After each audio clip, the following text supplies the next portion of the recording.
Ni Jumatano ya tarehe 2 mwezi wa 7 2025. Karibu sana katika usomaji wa magazeti ya leo. Mimi ni Jacob Martin na nianza na gazeti Majira. Rais Samia aiwezesha TRA kuandika historia. Lakini bei ya petroli diesel inaendelea kushuka. Dr. Mpango ateta na waziri mkuu wa Vietnam. Lakini pia Dr. Biteko asema nishati itakayozalishwa na nyuklia kujumuishwa kwenye gridi ya taifa.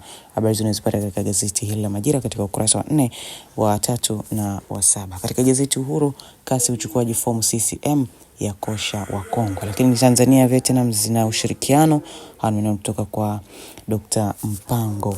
Katika gazeti Habari Leo, sababu 7 TRA ikikusanya trilioni 32 ni kwa mwaka wa fedha 2024-2025 yavunja rekodi tena. Habari inaendelea katika ukurasa wa 3. Lakini CCM yafunga pazia leo, Sabaya chomoza. Habari imepata katika ukurasa wa 2. Lakini Kagera kujengwa hospitali magonjwa ya mlipuko. Habari imepata katika ukurasa wa 4. Petrol diesel za shuka bei, ukurasa wa 17. Lakini mamlaka ya uwekezaji yaanza rasmi, Teri ataiongoza. Habari imepata katika ukurasa wa 3. Zanzibar Leo, Hemed asema awamu ya 4 imeitendea haki sekta ya elimu. Lakini serikali kujenga daraja panga tupu. Habari zinazopata katika ukurasa wa 3. Lakini vijana watawala uchukuaji fomu kwa nia uongozi CCM, ukurasa wa 3. Pia ZRA ya kusanya bilioni 63.6 Juni 2025.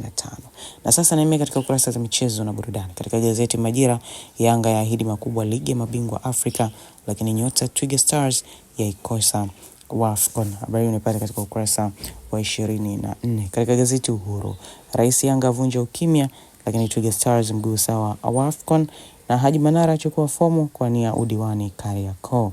Lakini siri ya Bista hadharani.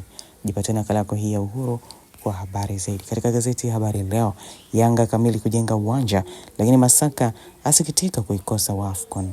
JKT Queens yaanza maandalizi ya Sekafa.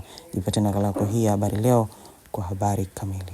Katika gazeti Zanzibar Leo, Yanga yashusha mashine za CAF, lakini kocha Ibenge atajwa kutua da. Singida BS yakiri kupokea ofa kwa nyota wao. Jipate nakala yako hii ya Zanzibar Leo kwa habari zaidi. Mtazamaji, na hizi ndizo habari kubwa ambazo zimetokeza katika magazeti haya siku hii ya leo. Basi tembelea katika mitandao yetu ya kijamii ya Instagram, Facebook, X na TikTok kwa jina la Sat Media. Alikuwa na Jacob Martin na nikutakia siku njema.